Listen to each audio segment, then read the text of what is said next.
Welcome to On the Moneyline, a podcast by MMA Play 365. I'm Newsome, and I'm here to break down UFC Vegas 104, which goes down this weekend.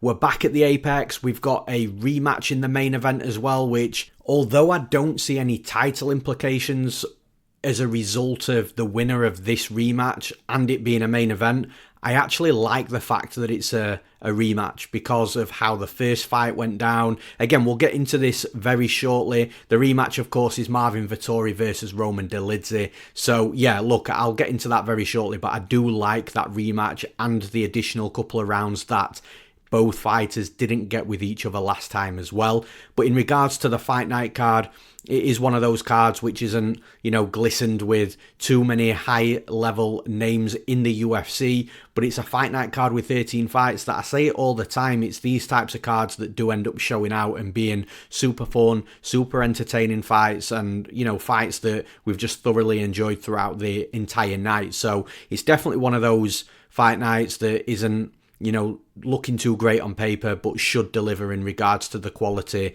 and the entertainment that we see inside the cage. Now, just before we get into the breakdowns, as always, if you do want to jump into the action this weekend, from a betting perspective, then make sure you go over to MMAplay365.com. We've got something for every type of gambler, whether you're a long-term gambler that likes full written breakdowns, whether you're a gambler that just wants to tail the professional handicapper, which is myself, or whether you're somebody that just likes the long shot parlays. We've got a fun gamblers section for you guys where we build parlays for you, and we also include a section where you can build your own parlays if you want to go absolutely crazy and hit the 9, 10, 11 leg parlays. We've got that section for you as well. But the best thing about MMA Play 365 is the affordability. All the subscriptions are super cheap. They all include not only the handicapper betting advice, but also Baze AI, which is our UFC prediction software.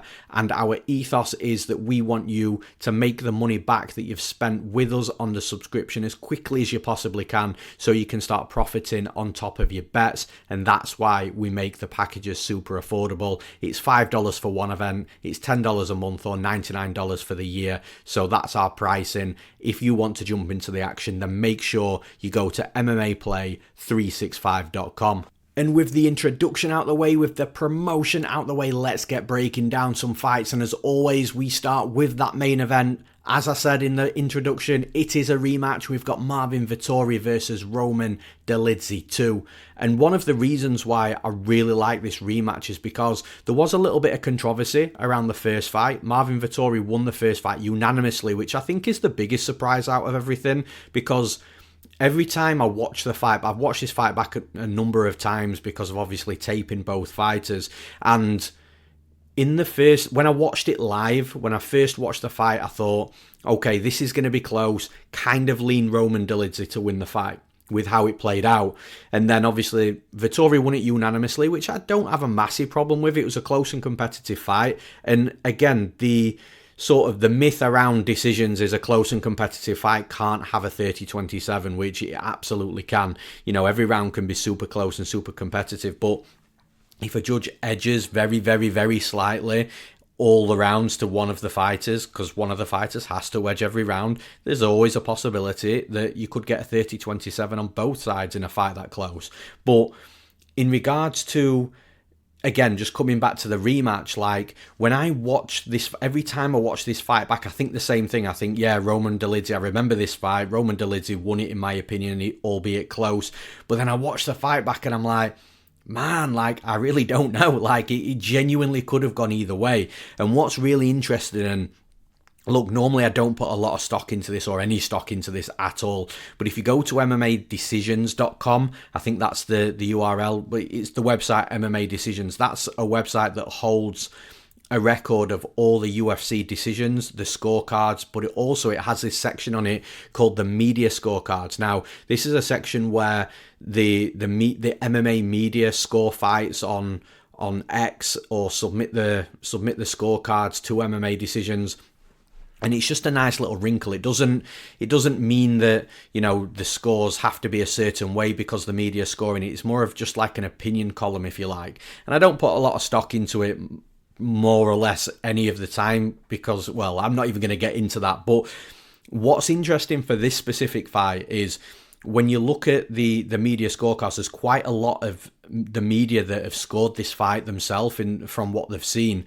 And it's very split between both fighters. Like, it's almost 50%, but you've got a massive chunk of media that have scored it 29-28 for Vettori. You've got a massive chunk of media that have scored it 29-28 for Dolidze. But then at the top and bottom of that column, you've also got a couple of people that scored the 30-27 for Vettori, and you've also got people that have scored it 30-27 for Dolidze as well. So you can't have got more of a coin flip type of fight in your entire life than what we saw with Vettori and Dolidze last time out.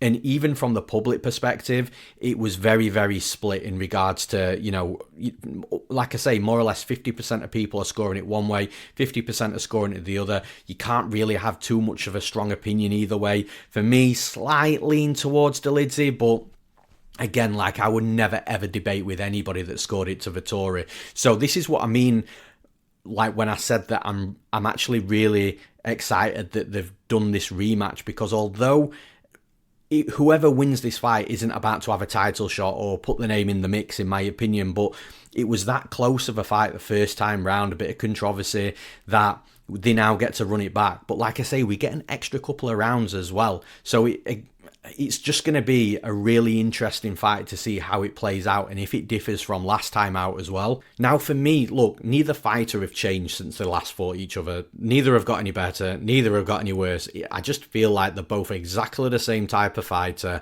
The fight's going to play out in exactly the same type of way, in regards to it being a striking fight. Like, look, both fighters have got really good grappling with okay MMA wrestling, although that's probably the weaker side of both the games in regards to the MMA wrestling. But because both are so good grapplers, I kind of feel like they nullify each other on the mat anyway. Like, I don't think if there was a takedown or if there was some action on the mat, I just don't think we're going to see either of these fighters spend too long on top of the other, because like I say, they're both good MMA grapplers.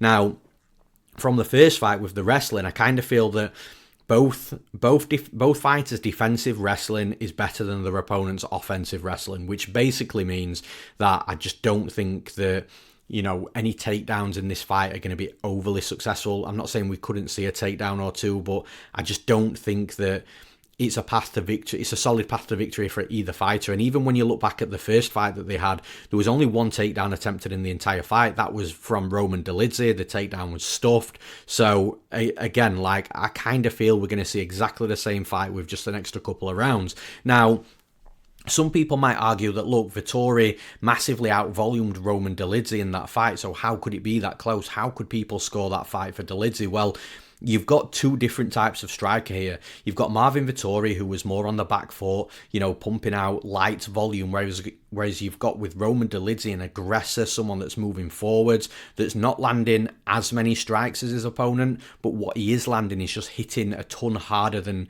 his opponent's landing on him. And that's why you have the split of the opinions of who won each fight, because it almost depends on, what that individual prefers in regards to how a fight should be scored. Now, technically, it should be scored on damage, and the fighter landing the harder, more impactful shots is the one that should be favoured. But as we know with these judges, it just whatever they feel like when they turn up on the night, which is, that's a problem in itself, and it's a different conversation and one that you could talk about for hours. But that's the type of fight that we had then, and that's the same type of fight that I think we've got now. Both fighters had moments in that 3-round fight where they were a little bit tired, they've slowed down, but then they both sort of found, a second or third wind in some regards. And I think we're going to see the same thing over 5 rounds. Now, with Dolidze, I'm kind of slightly less confident on his gas tank over 5, but only because I've seen him fight 5 rounds once, and it was a very underwhelming performance. It was against Nassourdine Imavov. I actually bet Imavov pretty big, I think, against Dolidze.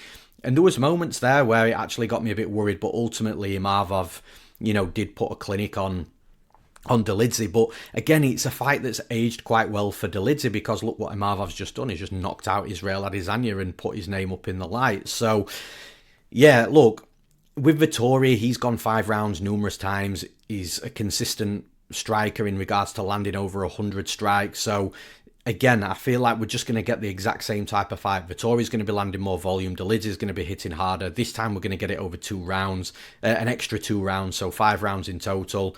Which one prevails? And again, I think it's going to be another close fight. I'm not sure either fighter gets knocked out. They're both tough as nails. So it is likely a fight that I think we see go the full 5 rounds. And like I say, I think it's going to be close and competitive again. Where I'm looking for slight edges here is, look, what have both fighters done since they last fought each other? Well, Dolidze is coming off back-to-back wins, finishes as well, round ones. And then, of course, the Imava fight was the first fight after the Vettori fight. But Vettori's only fought once since Dolidze.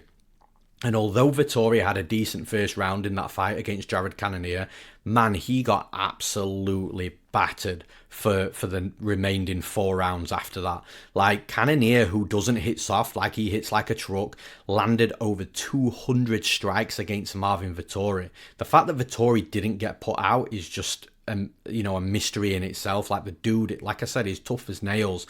But it does give me a little bit of pause with Vettori, because how does that affect your short term and a long term as a fighter when you're getting hit 240 times by a guy that hits like an absolute truck over 5 rounds, and that's the last time that you fought since the fighter that you're rematching here. And Dolidze is also an aggressive fighter. He's also a fighter that packs power in regards to his strikes as well. It just gives me a little bit of a pause. Like, this isn't a super confident pick, but I do think that I've liked what I've saw more from Dolidze since these two have last fought than I have from Vettori, and the fact that Vettori took that much of a beating in his last fight and now he's getting this rematch here, it does just make me ask a couple of questions. So for that reason alone, along with the fact that I know it's going to be competitive throughout, I have to pick a fighter to win here, and I'm just having to pick on the slight things that I believe that may give one fighter a slight more of an edge than the other. And then the other side to this is Dolidze's the underdog again here as well. So that also, with this being a betting podcast, that also does influence my pick and prediction as well. So for those reasons that I've mentioned, I'm picking Roman Dolidze to win this fight. And in the next fight, in the co-main event, we've got Elizeu Zaleski dos Santos versus Chidi Njokuani. And this is a really interesting fight, because a few years ago we'd be talking about how this is going to be an electric striking fight with Zaleski in his capoeira background, Chidi Njokuani in his kickboxing background. But what we're actually seeing a little bit more of from Zaleski right now is this wrestling and the grappling game. He seems to be leaning on this much more than what he did, a number of years ago. Maybe he's just recognized that he is aging, he is slowing down. Maybe he's not as quick as, the younger, more fresher strikers, if you like. So now he's just trying to mix up his game. And he's always had a decent grappling game against a certain level of opponent. Of course, if he's fighting like a high-level BJJ black belt, then he is going to be outgunned there. But when he's fighting a fighter who is predominantly a striker, he's had success grappling. And I kind of feel like this is his edge over Chidi Njokuani. Njokuani is a fighter that I've liked a lot since he came to the UFC. I've bet on him quite a number of times as well. Won a few, lost a few. It's not always gone my way, but I've always loved his style, because he's, again, a lifelong kickboxer who has adopted a little bit of a grappling game, to the point where he's not getting rolled over by the grapplers wanting to take him down as a striker. And he has developed his grappling game over the years, but I'm just not sure it's going to be improved enough to where he's a better grappler against Zaleski. And when Zaleski, or if Zaleski gets on top of him, if Njokuani is going to have those answers. The other things that I've not liked too recently with Njokuani as well is the cardio can fall off a little bit. The belief in himself can fall a little bit in the fight. You can see that, he can be broken if things aren't going his way. And also the other side to it is, you look at that fight that Njokuani had against Josias. Now, because of the wrestling attack coming at him, it kind of made him really hesitant from a striking perspective. Like, he could have lit him up inside the cage. He was the way better striker. He just refused to let go a little bit, and I think that was hesitancy because of the takedown. And you look at Zaleski. Zaleski had that takedown approach against Randy Brown, who's also a tall, long, good striker. And if it wasn't for Randy Brown being as quality of a fighter as he is, I think Zaleski would have gone through him. And I actually bet Randy Brown there as a favourite as well. I thought Randy Brown was going to absolutely destroy Zaleski. And look, it was close enough that did make me a bit hesitant. Well, not hesitant, but did make me a bit concerned watching the fight. But ultimately, Brown came through because he has that quality. I just don't think Njokuani has the quality that Randy Brown has in regards to being a veteran in the UFC, fighting at a much higher level than Njokuani. So I think that on the feet, striking Njokuani is going to be live just because of the age of Zaleski and the fact he can get hit, and he is, again, around that age where you are going to see fighters fall a little bit more than what they have done in the past. But the fact that Zaleski is still got some quality within his striking, it allows him to be competitive. But then I think that Zaleski's got a second path to victory here with the wrestling and grappling, which I've got a funny feeling he's going to go to in this fight and make it a little bit more comfortable than what some people think. But if this is a 15-minute kickboxing fight, I don't think Zaleski covers his price tag at around -175. But I just don't think that's what we're going to see. I think we're going to see some wrestling and grappling. We're going to see a mixture of martial arts from Zaleski, and if he starts shooting takedowns and becoming successful, then it's going to give Chidi and Njokuani potential pause and hesitancy on his attack on the feet when they do get standing back up, which again is going to allow Zaleski to come on and just take over the fight. So for those reasons, I'm picking Elizeu Zaleski dos Santos to win this fight. And in the next fight, we've got Kevin Vallejos making his UFC debut against Seung Woo Choi. And I think this is absolutely outstanding matchmaking from the UFC for two reasons. One, I think that Vallejos is sick. Like, if you've not seen this guy before, go and watch some tape on him. Man, the boxing, the speed, the combinations, the power, how crisp and accurate he is with his strike. Like, the dude's sick. Like, I'm really excited to see Vallejos in the UFC and see how far he can go. But what the UFC have done here, they've done two things. They've, one, give him a striker to make this fight electric. Great for our entertainment. But they've given him a striker that is very good offensively, but now looking very concerning defensively, because Seung Woo Choi, he can be rocked, he can be dropped, he can be knocked out, and we've seen it now numerous times. And with how accurate, crisp and sharp Vallejos is within his boxing, man, I can see these two guys just going at it. Because this is the other thing with Choi. Although we've got some concerns defensively with him now, with the durability, doesn't stop the dude from coming forwards and wanting to bang. Like, I love that about him. So I think what we're going to see here is we're going to see two fighters just going at it in the pocket. Seung Woo Choi is going to think that he's going to be able to get through to Vallejos, because Choi is still he is actually really good offensively. He's one of these guys that, you don't trust him defensively, but man, like, if he comes in here and knocks somebody out, like, I'm not going to be shocked. Choi's a good striker. He's crisp and sharp himself. So I think we're going to get two fighters here that are going to go at it. Both are going to want to strike. Both are going to think they're going to be a better striker than the other. Both are going to think that they're walking out that cage with their hand raised with their opponent knocked out. It's just which one does get knocked out. And I think Vallejos' durability is just way ahead of Seung Woo Choi's. So whereas Seung Woo Choi could potentially knock Vallejos out, I think when they're exchanging, Choi is probably going to get at Vallejos and he's going to land some good shots, but Vallejos will start exchanging back and will also land some good shots himself. And I just think when it becomes a battle of attrition and a battle of durability, I think Vallejos wins that type of fight. And I also think, if we're being really picky and really dissecting this, that Vallejos' boxing is crisper and slicker than Choi's as well. So I think when they are in these exchanges and they are landing, I think Vallejos is going to be landing that bit better, that bit harder, that bit sharper, and eventually it's going to get through. I think that there's going to be a knockout in this fight. I think it's going to be an absolutely sick fight. I think both fighters are going to stand and bang and put together insane combinations and sharpness within the boxing. But I think one fight is going to fall, and I think that fight is Choi. So for those reasons, I'm picking Kevin Vallejos to win this fight. And in the next fight, we've got Alexander Hernandez versus Kurt Holobaugh.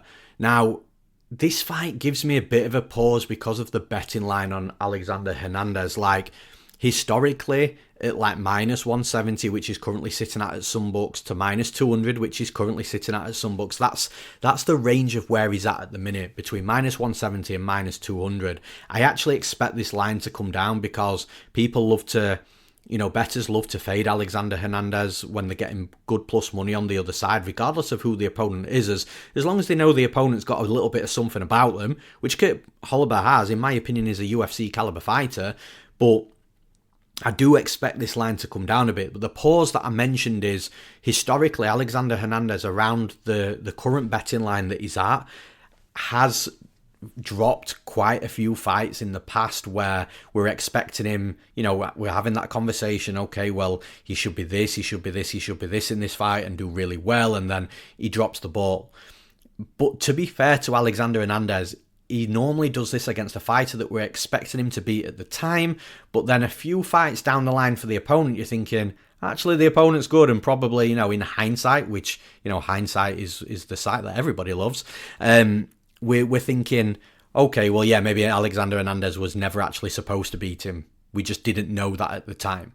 So, like, I'll give you an example, like Thiago Moises. Like, I thought Hernandez was way better than Moises at the time, but then Moises beats him, and then Moises goes on a little bit of a run where he's looking really good, and that's when you're thinking, okay, well, maybe Alexander Hernandez was never going to beat Moises. It's just at the time we didn't know that.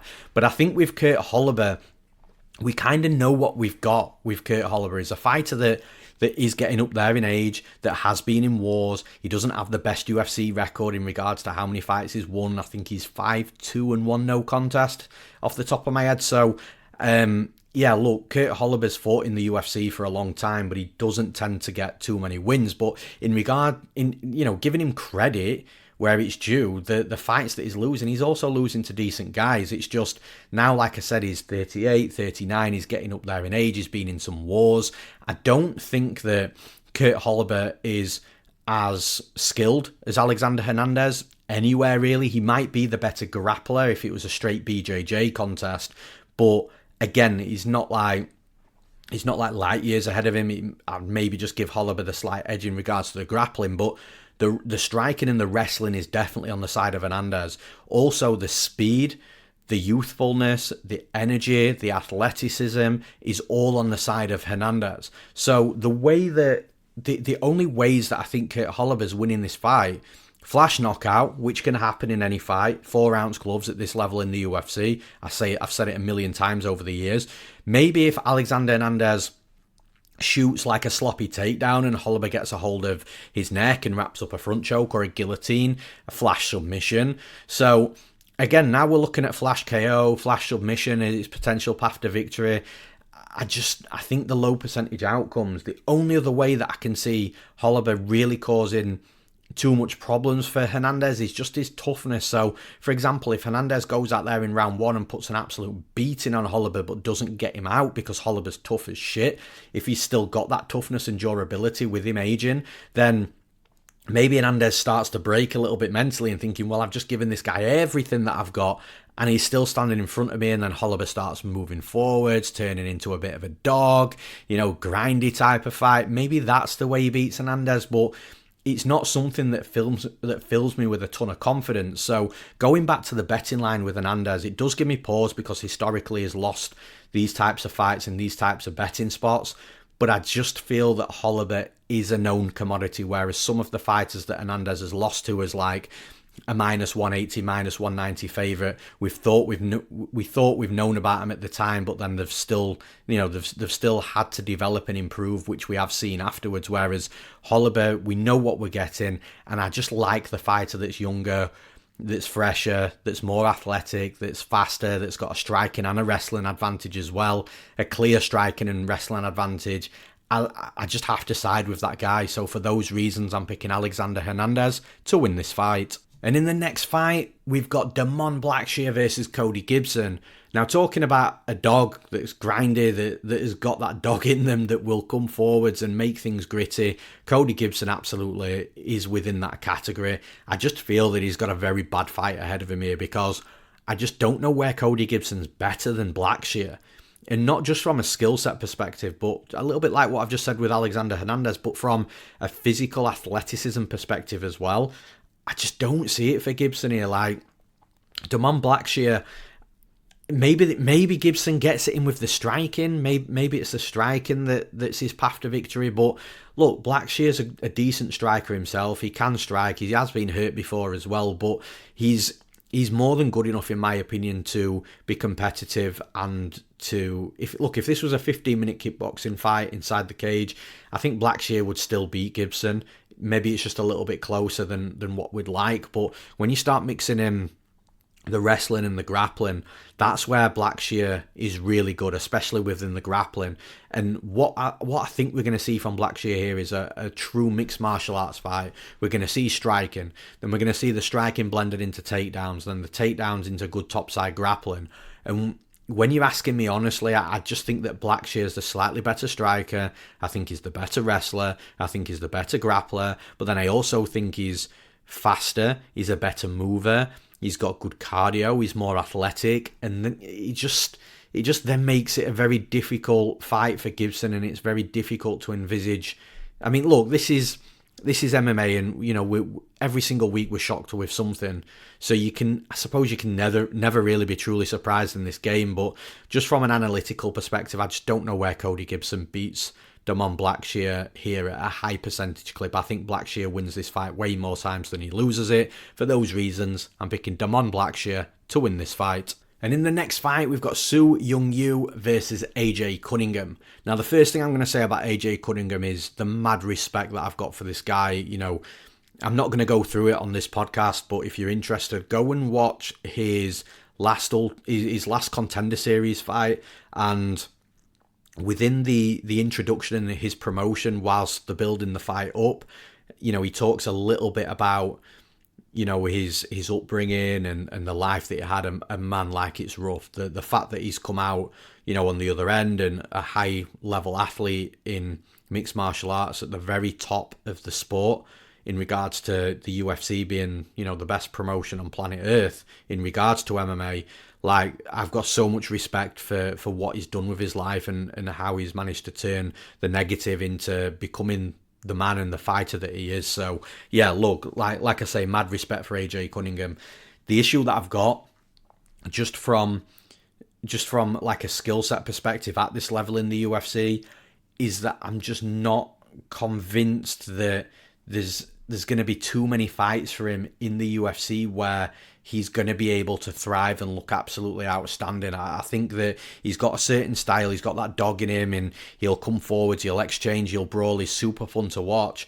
But again, like, as an athlete, as an opponent opposite him who's spent a camp studying him, I think they're going to be able to find a lot of holes and flaws in his game and be able to game plan really well against somebody like Cunningham.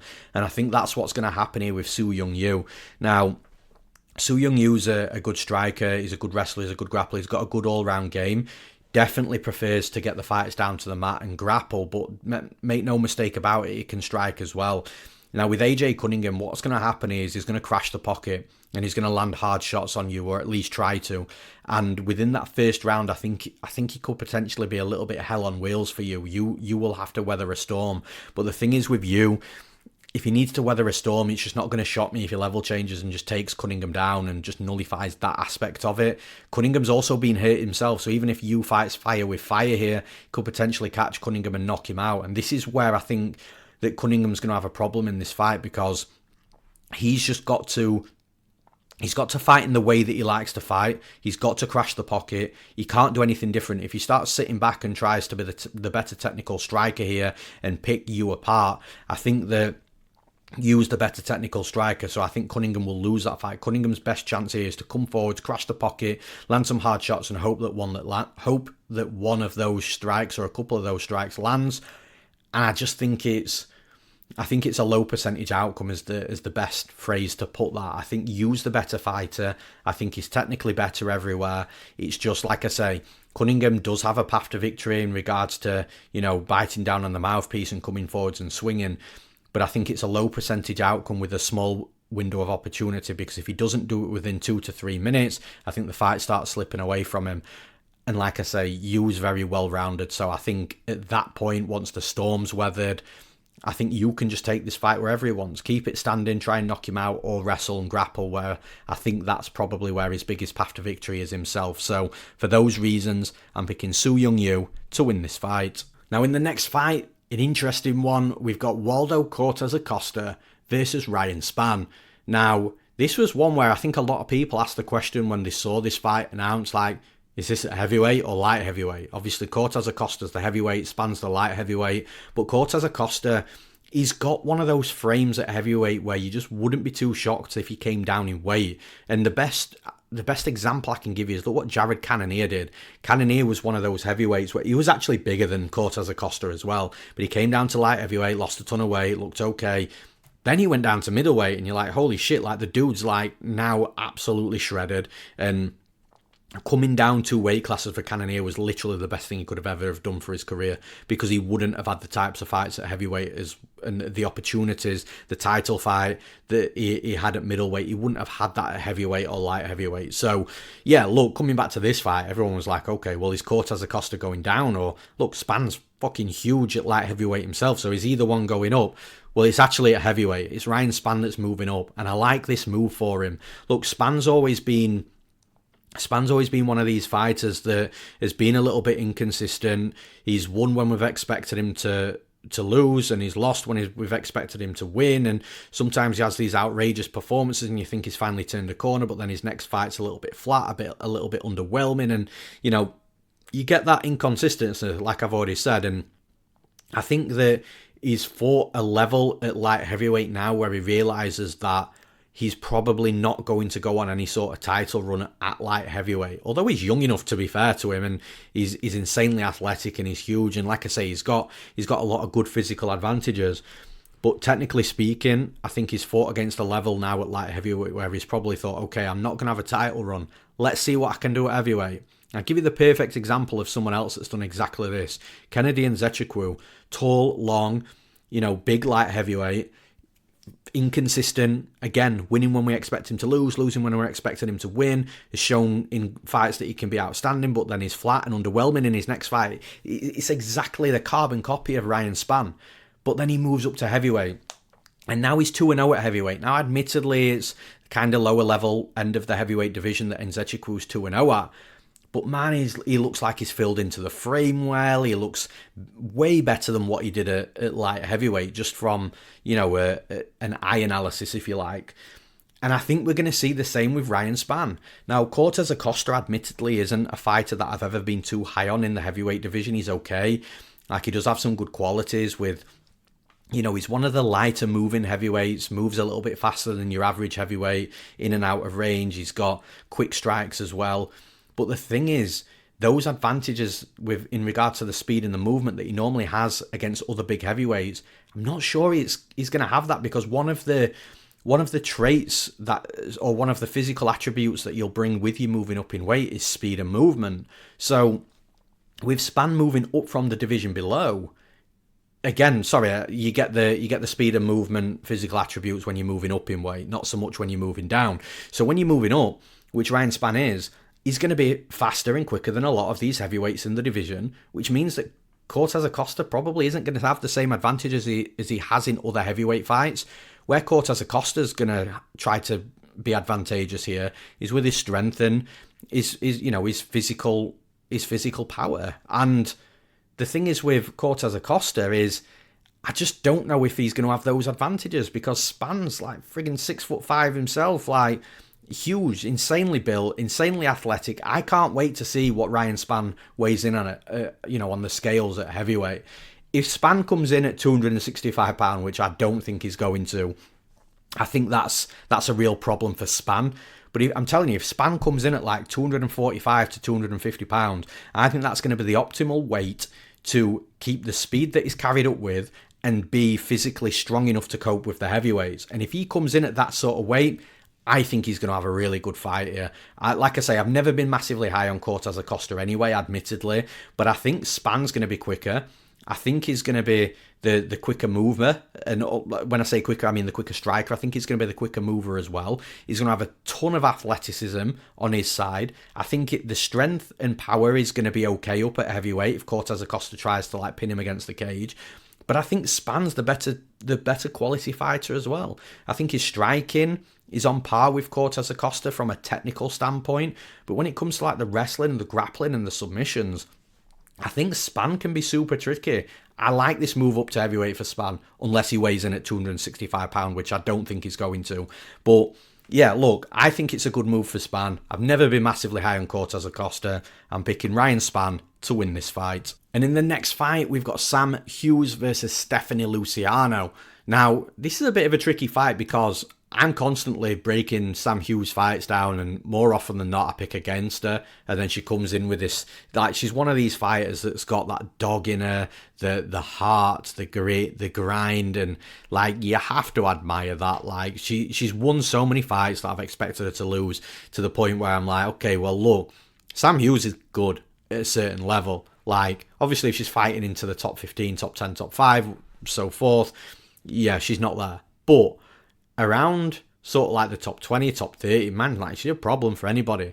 Thing is with Stephanie Luciano, we've just saw with Luciano in the last fight, she was fighting, again, another fighter that wanted to get close, that wanted to grind and make it ugly and get takedowns, and she negated all that perfectly.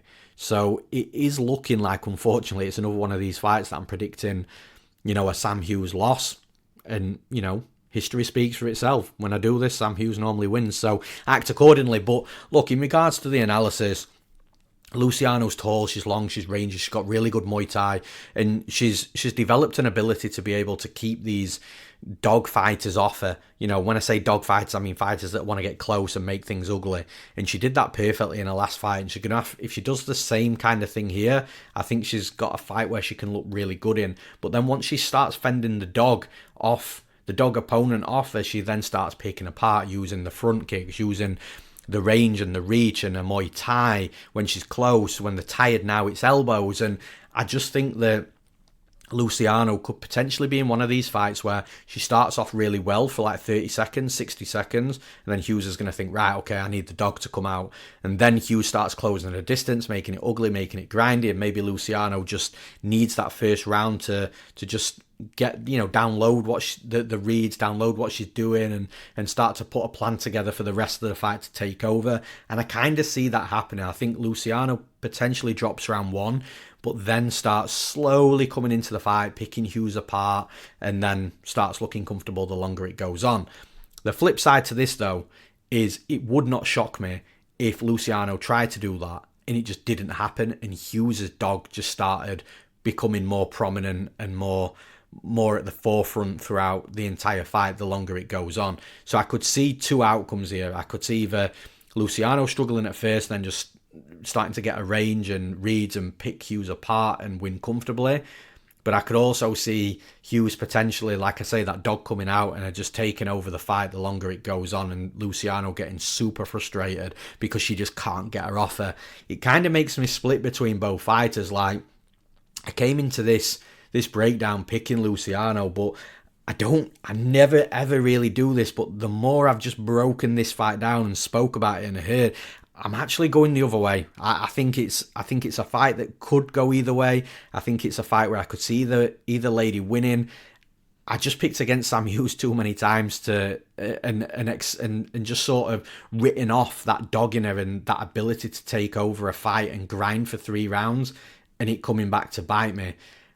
Yeah, look, I'm torn on this, as you can tell with the way that I'm talking, but I'm going to stick to what I'm true to. And when I'm super torn within a fight, and when I've been proven wrong about a fighter a few times, I'm going to side with the fighter that's the underdog here, which is Sam Hughes. And it's not as if Sam Hughes is like a plus 100, plus 105, plus 110 underdog either. She's like a plus 200 underdog. So it has to be the side for a straight pick and prediction. It has to be. It's a betting podcast and I need to stay true to what I believe in. So yeah, look, for me, it's one of those dog or pass situations, and I'm picking Sam Hughes to win this fight. And in the next fight, we've got the newcomer Diyar Nurgozhay versus Brendson Ribeiro. So this is an interesting fight because Nurgozhay looks like a really good striker. He's got power, southpaw as well. The volume just looks a little bit low though for me. Like, when you're watching him fight, you get that feeling where you just want him to go more, but it's just the way he fights. Like, he's a like I say, he's a good striker. He picks his shots. He's again, he just sees things really well. He doesn't waste strikes and he doesn't miss a lot either. So there's two sides to that. Yeah, you'd want more volume, but he also doesn't put himself in a situation where he's missing too many strikes either, wasting energy, the gas tank and all that sort of stuff. So I think there's, fights in the UFC that he's definitely going to win. And I do think this is going to be one of them. But I just feel for Nurgozhay moving forwards that he's probably got to work on it. Again, I wouldn't say start turning up and ramping up your volume to the max. But with Nurgozhay, it tends to be one or two punches at a time. Never really seems to put too many combinations together. So maybe that's something that he's going to need to work on, because when he starts fighting better fighters than Brendson Ribeiro, not that Brendson Ribeiro's a bad fighter, but when he starts fighting up competition, he needs to start putting volume together, because he's going to have those fights where he's not going to knock his opponent out, and he is going to have fights that slowly start to slip away from him. Now, with Brendson Ribeiro, I kind of think Ribeiro plays right into Nurgozhay, if I'm being honest. Like, Ribeiro's quite aggressive, a good striker. We've seen wrestling and grappling from him as well. Like, I don't think he's a bad fighter, but I just think with his skill set at the UFC level, there's fights that he will win, but I just think they might be few and far between. I do think the majority of the fights in the division I would favour over Ribeiro. And again, I don't mean to be disrespectful there. Like, Ribeiro, I think is, if I'm being fair, he's a UFC quality fighter. It's just, I think there's more fighters in the division that would beat him than the other way around. I think Nurgozhay is one of them. But again, with Ribeiro and him playing into Nurgozhay's game, I think Ribeiro will crash forward. He will try and land on Nurgozhay and get at him. But Nurgozhay, with how he just seems to see things a little better, he's a little bit more patient, and he doesn't throw for the sake of throwing. And these type of fighters do tend to have good accuracy. So as Ribeiro's coming forwards and looking to land, aggressive power on Nurgozhay, I think Nurgozhay is just going to be calm and composed in there and fire straight down the middle, body kick as he's coming in, maybe a head kick as well, that straight left down the middle. I just think he's going to pick his shot. So where Nurgozhay is going to need to be more than one or two shots at a time moving forwards, I actually think one or two shots at a time and lower volume in this type of fight against someone as aggressive and kind of reckless as Ribeiro is going to work out for him. Now, when it comes to the wrestling and grappling, maybe Ribeiro tries that. I've not really seen too much of Nurgozhay with the wrestling and grappling, but I just know he's a big guy and he's accurate with his strikes. And Ribeiro's not a wrestler and grappler by trade. He is, in my opinion, better and definitely more dangerous on the feet, which I think he'll know that. But like I say, I think Nurgozhay is going to pick his shots here and land something that hurts Ribeiro. If Ribeiro does start to wrestle and grapple, we could get into a situation where it would be a little bit of an unknown, because again, I don't think Ribeiro's like the best wrestler or grappler, but it might be enough to stay on top of Nurgozhay. The big guys and the bigger guys, tend to have a harder time getting back up off the back. So it almost depends what Ribeiro wants to do in this fight, but I am expecting the fight to be won and lost from a striking perspective. And like I've already said, from a striking stylistic perspective, I think that Nurgozhay is going to have advantages there in this fight. So for those reasons, I'm picking Diyar Nurgozhay to win this fight. And in the next fight, we've got the newcomer Josias Musasa versus Carlos Vera. Now, Musasa, I'm going to call it right now, keep an eye on this kid. Like, he's coming in very, very young. Again, maybe arguably a little bit green as well. But this guy has got natural physical ability, and he's got a natural skill set as well. Like, this guy is going to be good. Now, he's going to take a loss at some point. Everybody does, unless you're called Khabib Nurmagomedov. But I'm telling you, keep an eye on this kid. I think in maybe, 12, 18, 24 months, he's going to start looking like a real problem in the UFC. He's a big favourite here against Carlos Vera. I think that's for two reasons. One, he's good. He's very, very good, Musasa. I'll get into it very shortly. But the other side is, I'm not massively high on Carlos Vera, and I kind of feel like the UFC have given like a wolf-sheep scenario here and thrown Vera to the wolf in who I believe is Musasa. Now, Musasa is from the Diyar Congo. He's got those natural African genes, which the Africans are absolutely blessed with, good cardio, big build, power, strength, like speed, athleticism. And that defines Musasa in everything that I've just said. He's got hard shots. He's got a good cardio. He's athletic. He's fast. He's powerful. And this is why I think he's going to be a real problem. And look, even with his striking being like super aggressive, power in his hands, looks to knock you out.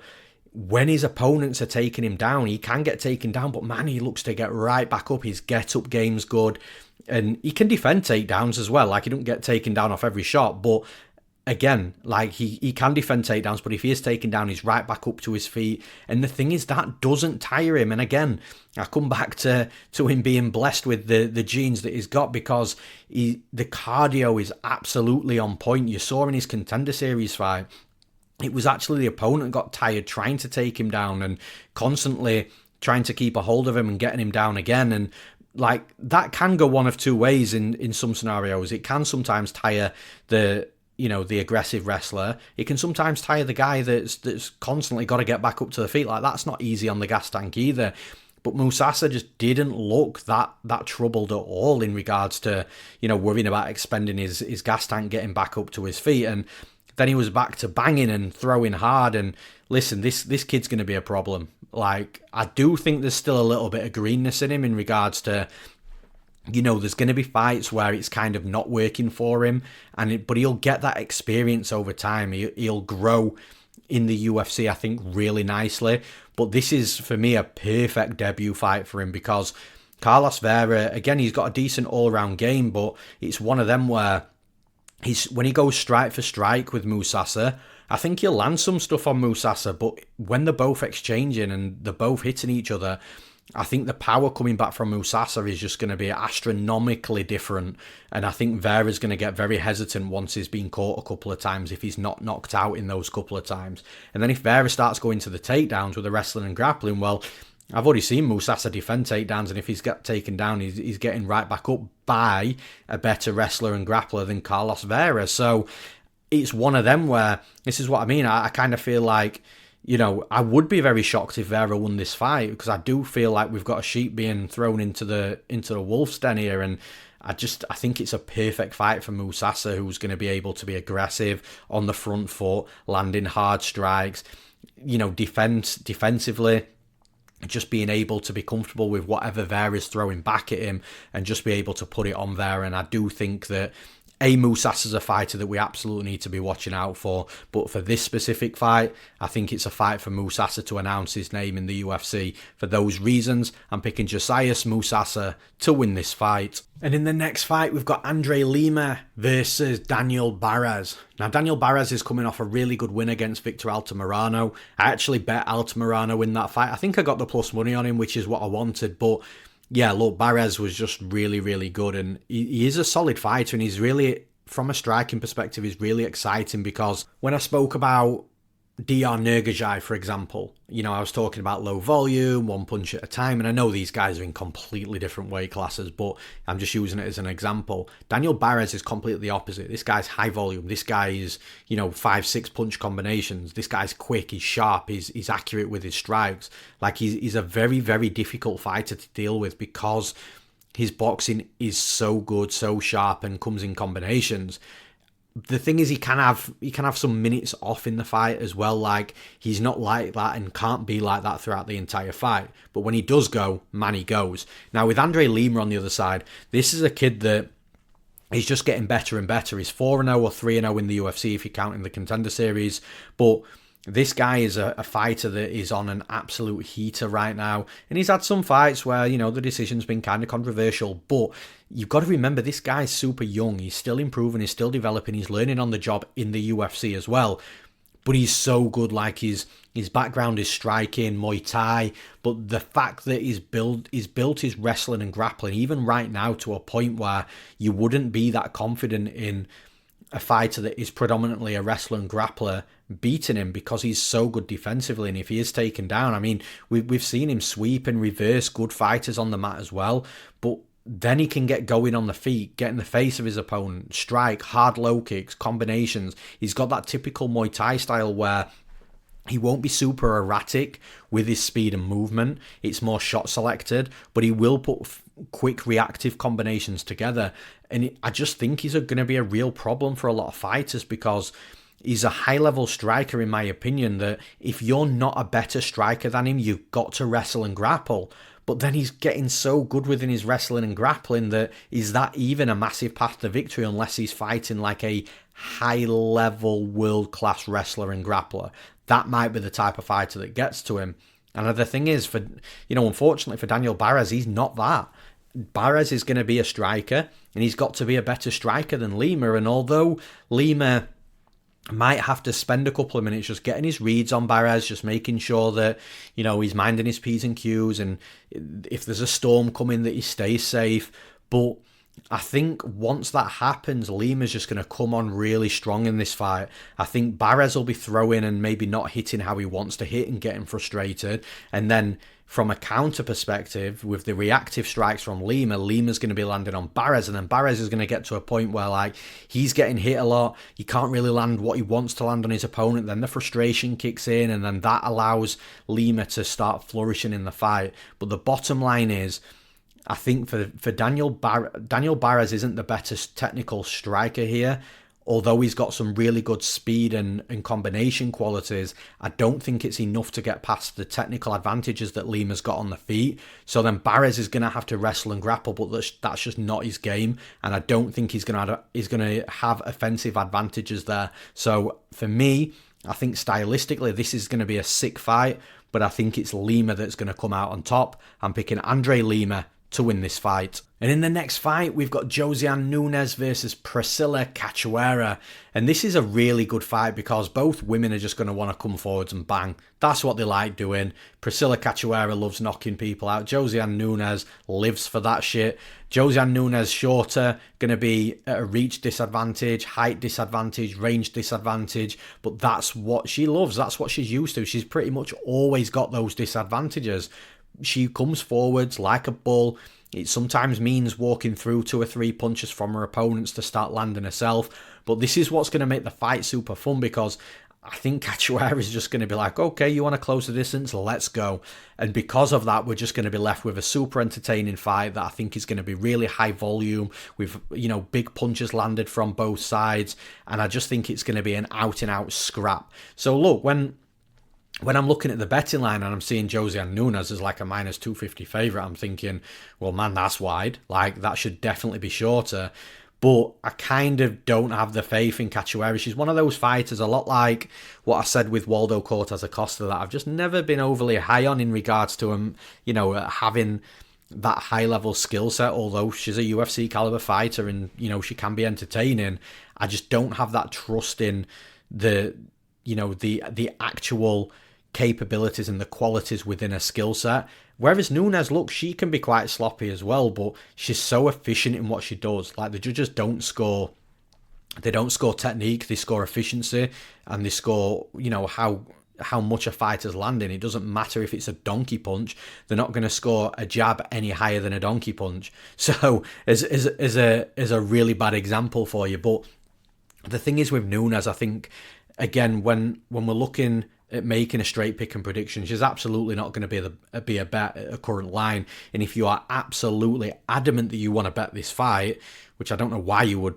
but if you are, then it has to be Cachoeira. But the thing is, I just think Nunes is going to do more in the fight. She's going to look the aggressor. She's going to land the hard punches. And when Cachoeira is realizing that Nunes is closing the distance super easy, super often, maybe some hesitancy starts sitting in. She starts to go on the back foot, and that allows Nunes to come forwards. And look, like I say, it ain't for me on the betting line, but I do think Nunes gets to win. I'm picking Josiane Nunes to win this fight. And in the final fight to break down, what a way to finish it. We've got newcomer Eunice Doman versus Carly Judas. Now, with Doman, for those that haven't seen the Contender Series fight, you must go to the UFC Fight Pass library, or try and find the fight however you're going to find it, and watch that Doman versus Shannon Clark fight. Now, both fighters were 5-0, but it was a very different 5-0. Doman was 5-0, beating fighters that, don't really have great records. The record looked a little bit padded, But Shannon Clark was like an LFA flyweight champion, beating legit ladies in this sport. And Doman was like a plus 800 underdog as well coming into this fight. So it definitely looked like the perfect fight for the UFC to, set up for Shannon Clark, who, like I say, was this LFA flyweight champion, get a win against Doman, get signed to the UFC, be a good name on the roster. But man, that was until Doman landed that Chuck Liddell overhand right one-shot knockout on Shannon Clark. And fuck, that knockout was unbelievable. It had my jaw dropped when I saw it. Dana White was on his feet. Dana White was like, you don't even need to wait until you're in the back to sit on a chair. Don't sit on my chair. You're signed to the UFC. You're in. That was done cage side 3 seconds after Doman landed that Chuck Liddell overhand right on Shannon Clark. Man, it was insane. So now look, Doman's here against Carly Judas, and guess who's an underdog again? Doman. The issue is, though, that I kind of feel that what Doman did to Shannon Clark doesn't happen at a high percentage clip. And I don't want to take anything away from Doman because that knockout was unbelievable. Probably the biggest upset in Dana White Contender Series history. One of the best knockouts that you'll ever see in mixed martial arts. But I think if they fought that fight 10 times, does that happen again? I'm not too sure. The thing is with Carly Judas is a fighter that's got insanely high volume. So she's a fighter that'll go the distance, landing, like I say, just crazy volume. I'll get the numbers for you. So in Judas's 2 fights under the UFC banner, so that's a Contender Series fight and then that's a UFC debut, she landed 168 strikes over 3 rounds in a split decision on the Contender Series, and then landed 169 strikes in a UFC debut, along with a couple of takedowns there as well. So in total, the maths on that is in 2 fights, she's landed 337 strikes, which collectively on the numbers, that's an average of 11.23 strikes landed per minute, which is an insane amount of strikes. The downside to this for Carly Judas is the 11.23 strikes landed per minute average. The absorbed per minute average is actually 10.10, which is one of the highest that we'll see in the UFC. So for the 168 strikes that she landed on the Contender Series, she actually got hit 184 times. And the 169 strikes she landed on a UFC debut, she got hit 119 times. So when you're looking at this fight, you know that Carly Judas is going to put out an insane amount of volume. It's just, can Doman match it? And if Doman doesn't get put off by the amount of times that she's getting poured at and punched in the face and will come forwards and land her own punches, then we could see a situation where Doman not only is landing enough strikes to, potentially help a decision win, but the more strikes she's landing, like, the girl lands power, man. Like, the more strikes she's landing, the more chance she's got of knocking her out. But again, it's like, what am I putting faith in here? Am I putting the faith in the power of a fighter that I don't know that can land 100 plus strikes against legit competition? Or am I putting faith in the fighter that has landed 337 strikes across 2 fights? And it's like, yeah, look, I'm not going to be shocked if Doman wins this fight. And look, I hope we see another Chuck Liddell overhand right knockout. But I'm just not overly confident that she's going to be able to keep up with that level of volume. I think she'll do a decent job. Look, if, let's say, Carly Judas lands 150 strikes, so let's round her average down. Do I think that Doman's going to land over 100 strikes to Carly Judas's 150? No. And even if she did land 100 strikes to Judas's 150, Judas might still end up winning a decision just based on the sheer fact that she's landed way more strikes. I just don't think that Doman's going to land enough strikes to keep this fight so close with Judas. The way that I see Doman winning this fight is just landing a power shot that hurts Judas, puts her down, makes her hesitant, but ultimately, I just think we're going to see Judas move well, strike well, high number of volume, and yeah, look, Doman will have other opportunities, but It's just a very tough ask making your UFC debut against somebody that's landed 337 strikes in the last 2 fights under the UFC banner. So yeah, look, for those reasons alone, just the pure insane amount of volume, I am picking Carly Judas to win this fight. And that's all for this episode of the podcast. As always, thank you for tuning in, whether that's on one of the podcast platforms like Spotify, Amazon Music, Apple Music. And if that is you, please feel free to come over to YouTube, to our MMA Play 365 YouTube channel, where you can put a comment on the video. It is always me that responds to the messages, to the comments. So tell me where we agree, tell me where you disagree, tell me who you're betting, whatever type of, message that you want to send over, please feel free to do so. Of course, if you're a dick, I'm not going to respond to you. Simple as that. Can't put it any nicer, can't put it in a different way. But yeah, look, I'm always happy to have a conversation with somebody that wants a conversation. So that's youtube.com/MMA Play 365. And also, whilst you're over there on YouTube, please drop a subscribe onto the channel as well. It really helps us. It's free, doesn't cost you anything. And you also get email notifications every time the podcast is uploaded every week as well. And of course, one last time, if you want to jump into the action this weekend, then you can do so at MMAplay365.com. We've got something for every type of gambler, handicapper betting advice, Baze AI, our UFC AI prediction software, and everything super affordable on the site as well to help you make your money back as quick as possible on what you spend with us, so then you can start making money with the profit on top of your bets. That's all at MMAplay365.com. I'm Newsome. Thanks for listening. I'll see you again next week.